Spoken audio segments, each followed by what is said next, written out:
तो मी जय सोनार, retired second थिएटरचा विद्यार्थी. Physics या विषयाच्या अंतर्गत जी असाइनमेंट आहे त्याच्या अंतर्गत मी आज reflection of shadow, reflection of lights आणि इमेज यावर मी प्रेझेंटेशन करणार आहे. तर मी आणि माझ्यासोबत दीपक सोनवणे हा आपण इंटिग्रेटेड सेकंड इयरचा नाटकाचा विद्यार्थी, आम्ही दोघांनी मिळून ही असाइनमेंट केलेली आहे.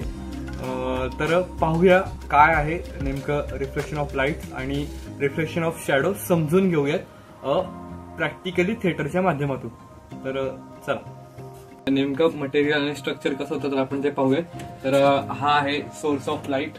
आम्ही ज्या थिएटरमध्ये याला स्पॉट म्हणून यूज करतो, तर त्या स्पॉटचा वापर केलो मी.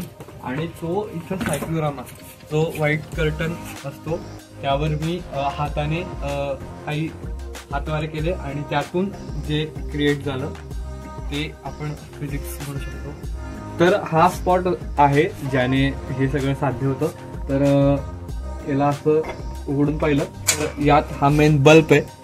त्याच्या मागे तो कॉन्केव्ह मिरर आहे ज्यावर तो लाईट पडतो आणि तो रिफ्लेक्ट होऊन या लेन्सवर पडतो. आता ही लेन्स जी आहे ती राऊंड राऊंड राऊंड त्यामुळे ती पसरट पडते आणि यातच एक प्लेन लेन्स असते ज्याने शार्प गोल अशी इमेज पडते. तर असं आहे. तर हा असा इथे लावायचा आणि इकडनं हा सुरू होतो. असं हे लाईटचं मेकॅनिझम. आणि हा आहे व्हाईट कर्टन. इथे काही कलाकृती करून ते असं होतं सगळं आणि समोर रिफ्लेक्शन ऑफ शॅडो दिसते. Okay, thank you.